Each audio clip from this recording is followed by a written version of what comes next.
his 7th wedding anniversary with his wife, but instead he was off timber cutting as he awaited news of a shot at the world middleweight title. His truck skidded in loose dirt at Dungog in New South Wales. 13 relatives were thrown clear, but Dave was crushed by the steering wheel.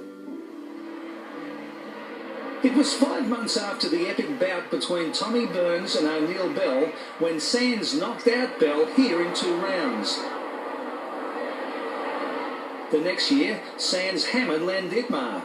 Well, Dave Sands was a much better fighter than I thought he was. In fact, I gave myself at least an even money chance of beating Dave Sands. But after about 3 rounds, I realised that I was a 10-to-1 shot. Dave Sands was born Dave Ritchie at Burt Ridge near Kempsey in 1926, one of 6 boxing boys. Like Ron Richards, he was a devastating counterpuncher.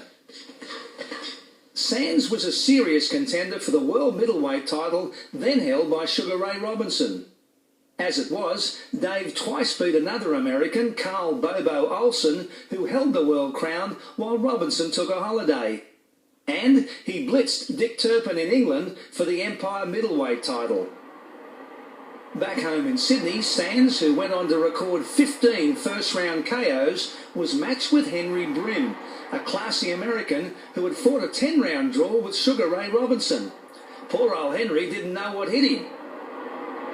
But in this fight in 1951 with another American, Irvin Steen, Sands bombed him early but got careless and struggled for the rest of a dreary fight.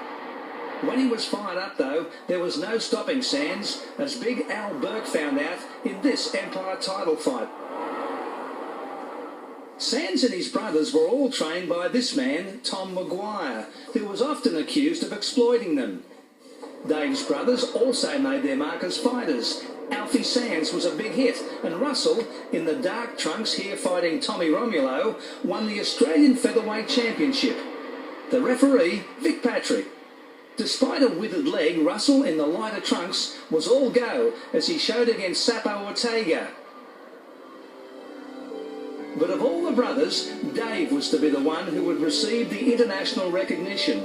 In 1951, he was on the verge of fighting Robinson when the Englishman Randolph Turpin jumped the queue, beat Sugar Ray and made $500,000 from a rematch. Sands made 70 quid from his last fight. In all, he had 110 pro fights over 11 years, but was penniless when he died. For Sands, the fighter who seemed to have it all, luck was the one vital ingredient that always eluded him. Renowned trainer Jack Rennie. And I think he was one of the greatest we've ever had. Don't let anyone tell you that Dave Sands wasn't a great boxer. He doesn't get the honour, I think, due to him because he was such a great fighter. Like another great middleweight, Les Darcy, Sands never got to show his very best.